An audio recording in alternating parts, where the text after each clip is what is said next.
Venezuela conmemora los 10 años de la muerte de Hugo Chávez con la presencia de autoridades locales y extranjeras. Creador de una corriente que lo sobrevive una década después, Chávez continúa siendo el líder venezolano más popular de un país sumido en una larga crisis económica.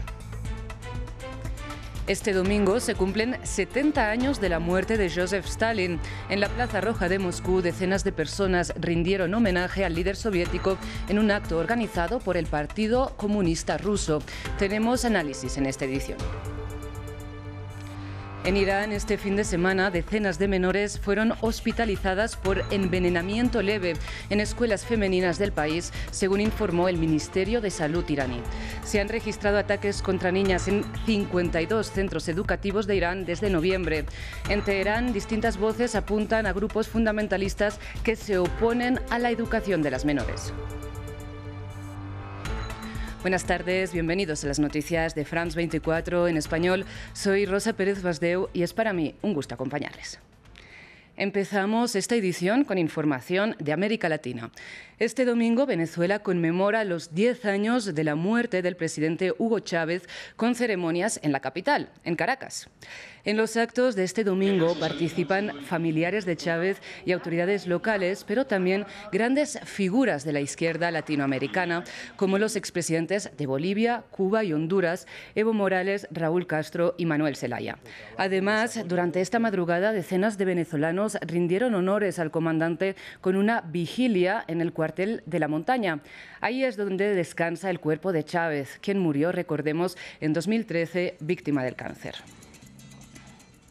El chavismo sobrevive a la figura de Hugo Chávez una década después de su muerte. El comandante fundador del Partido Socialista de Venezuela continúa siendo el político mejor valorado en Venezuela con un 56% de popularidad, esto según una encuesta de Data Analysis citada por el periódico El País. Sin embargo, 23 años después de la revolución bolivariana, el país está sumido en una larga crisis económica. Nuestra corresponsal en Caracas nos explica cómo se vive esta jornada de conmemoración en la capital. Esta movilización partió desde varios puntos del oeste de Caracas rumbo al cuartel de la Montaña, donde reposan los restos del fallecido presidente Hugo Chávez. En nuestro recorrido pudimos constatar que ya no se trataban de concentraciones multitudinarias como antes se veían. Eran pocas personas, varias tirimas durante todo el recorrido y en su mayoría funcionarios públicos identificados en sus logos con el Ministerio de Infraestructura, de Ciencia y Tecnología, la CANTV, Transporte, entre otros. Más temprano se realizó un homenaje en el cuartel de la Montaña, una ceremonia más privada que contó con la participación de los familiares más cercanos de Hugo Chávez, su madre, sus hijos y también el alto mando militar, y ahí estuvieron presentes los expresidentes de Bolivia, Evo Morales, de Honduras, Manuel Zelaya, de Cuba, Raúl Castro, y el presidente de Nicaragua, Daniel Ortega. En su discurso, el hermano de Hugo Chávez, Adán Chávez, llamaba a la unión como una forma de homenajearlo. Las personas que participan de esta movilización insisten en que el legado de Chávez está más presente que nunca. Sin embargo, es una realidad y analistas coinciden en que la administración de Nicolás Maduro ha intentado apartarse de la imagen de Chávez para construir su propio modelo, su propio lenguaje y su propio proyecto. Hoy en día Venezuela es un país sumido en una crisis económica importante donde la mayor parte de la población no tiene acceso a la canasta básica. Continuamos en nuestra región. Según una información adelantada por el periódico peruano El Comercio, la Fiscalía de Perú citó a declarar a la presidenta Dina Boluarte este martes 7 de marzo. Esto en el marco de la investigación por la mortal represión de las protestas desatadas por el arresto de Pedro Castillo el pasado 7 de diciembre. Desde entonces, recordemos, miles de personas salieron a las calles para rechazar la figura de su sucesora, Dina Boluarte, y para reclamar nuevas elecciones. Según la Defensoría del Pueblo de Perú, al menos 60 personas han muerto en las protestas. El mismo día de la comparecencia de la mandataria ante la Fiscalía, el Congreso retomará el debate sobre el adelanto de las elecciones previstas de momento para 2024. de gobierno. Cambiamos de información. En Rusia, este domingo, cientos de seguidores de Joseph Stalin se reunieron en la Plaza Roja de Moscú para conmemorar los 70 años de su muerte en una ceremonia organizada por el Partido Comunista Ruso.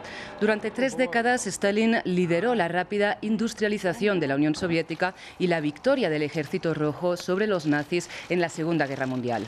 Sin embargo, también fue responsable de la muerte de millones de ciudadanos, muchos de ellos por hambrunas, así como en los campos de trabajos forzados conocidos como gulags. Para analizar la figura de Stalin en nuestros días contamos con Zaira Vadillo. Ella es historiadora de Rusia y la Unión Soviética. Zaira, buenas tardes, la saludo. Quisiera empezar preguntándole por en la sociedad civil rusa, a grandes rasgos, ¿cuáles serían los distintos recuerdos que perduran de Stalin a día de hoy y cómo han variado en el tiempo desde su muerte hasta la actualidad? Digamos que la guerra en Ucrania ha cambiado un poco la perspectiva de Stalin en la sociedad rusa.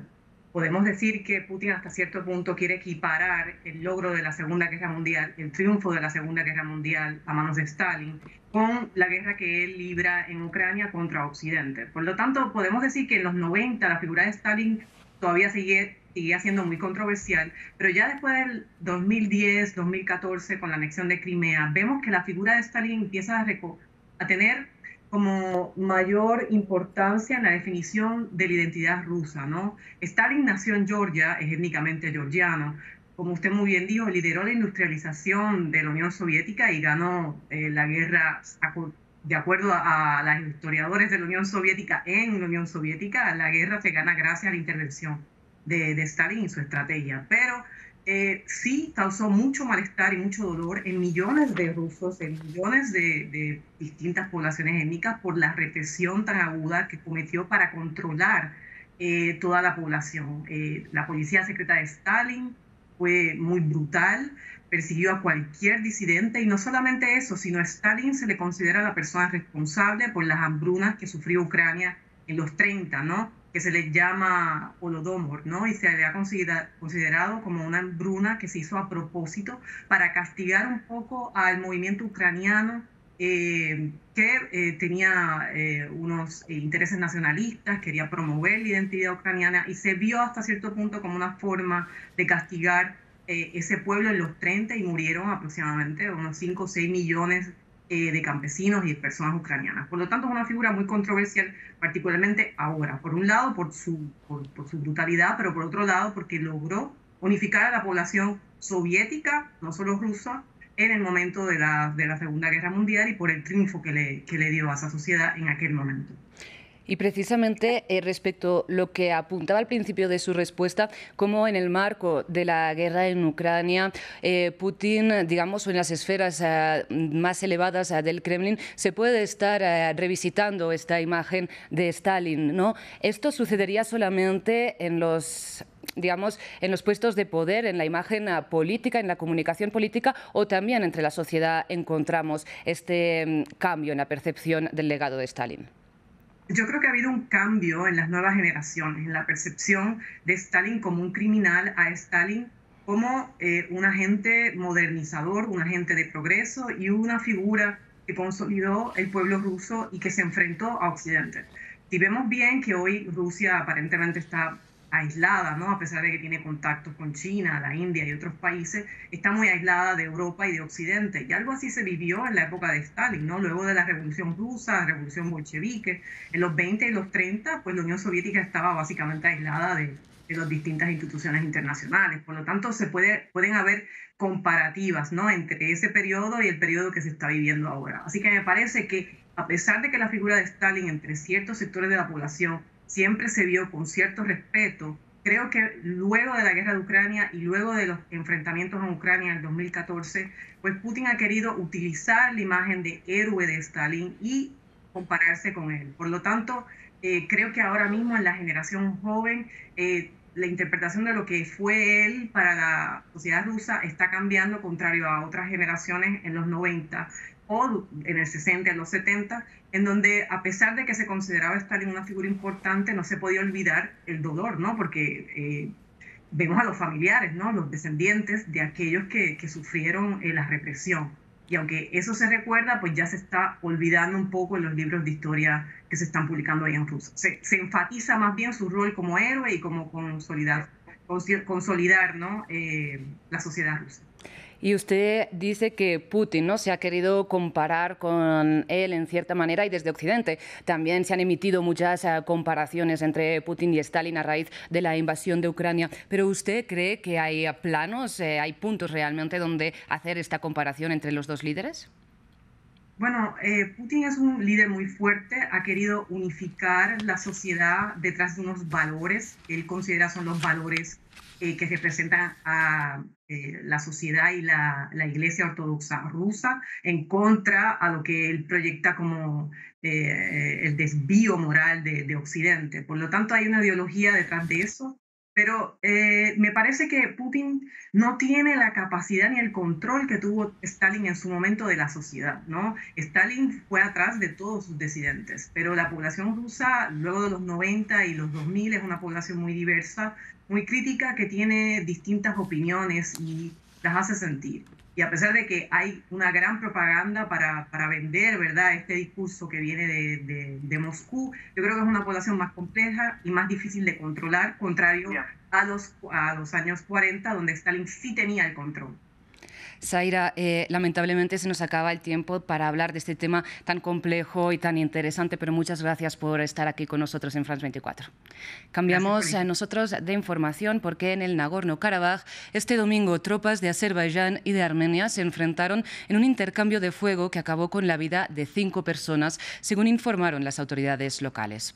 Recordemos que la región del Nagorno-Karabaj ha sido un foco de tensiones entre las dos exrepúblicas soviéticas de Azerbaiyán y Armenia desde el colapso de la Unión hace 3 décadas. Población del pueblo armenio vive en una zona reconocida internacionalmente como territorio de Azerbaiyán. Ambos países se han enfrentado en 2 guerras. La última, en 2020, duró 6 semanas. Bakú recuperó territorio a Yerevan y acabó con una tregua y la presencia de tropas rusas en la zona en misión de paz. En otras noticias, en Irán siguen los envenenamientos contra niñas en escuelas de todo el país. Desde el gobierno de Ebrahim Raisi señalan a enemigos exteriores, pero otros funcionarios apuntan a ultrarradicales religiosos en contra del derecho a la educación de las menores. Más detalles con Luis Muñoz.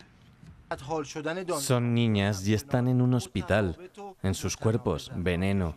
Ataques registrados en más de 50 escuelas en al menos 21 de las 31 provincias de Irán. Era la clase de educación física. Cuando fuimos al pasillo, olimos algo parecido a un perfume. Tengo un entumecimiento muy severo en mi cuerpo. No puedo caminar en absoluto. Todas las estudiantes sintieron los mismos síntomas que yo. Tenían tos. Algunas dijeron que les ardían los ojos y la mayoría estaban asustadas. Los envenenamientos comenzaron en noviembre en la ciudad santa musulmana para los chiitas de Qom. Pero hasta hace unos días no se anunció una investigación. Este es el último comunicado difundido por el Ministerio del Interior. La seguridad de los estudiantes es la principal prioridad de los funcionarios. Síntomas observados en 52 escuelas hasta ahora. La mayoría de las personas son dadas de alta después de recibir atención ambulatoria. Ministerio de Salud anunciará los resultados de la investigación pericial. Intentos del enemigo de forzar el cierre de los centros educativos. Este último punto es al que dirigen los focos los políticos iraníes. Por supuesto que a nuestros enemigos les gusta causar disturbios en el país a través de operaciones, y ahora están apareciendo una vez más para jugar con las emociones del pueblo iraní e incitar al miedo. Pero otros señalamientos indican que detrás estarían grupos radicales religiosos que se oponen a la educación de las niñas. Derecho que no había sido puesto en duda en más de 40 años de revolución islámica. Sin embargo, esto ha cambiado tras las protestas más grandes en décadas, con gran protagonismo de estudiantes y que dejan al menos 530 personas muertas y la detención de alrededor de 20.000 personas, según Human Rights Activists. Cerramos con la noticia de un incendio masivo que arrasó un campamento de refugiados de personas de la comunidad musulmana rohingya en el sur de Bangladesh. El cuerpo de bomberos local reportó que el fuego ya está bajo control y no ha causado víctimas mortales por el momento. Según Naciones Unidas, más de 1 millón de refugiados rohingya han migrado a Bangladesh desde Myanmar durante décadas, huyendo de la represión militar contra su minoría. Llegamos así al final de esta emisión, pero sigan con nosotros en France 24 y France24.com.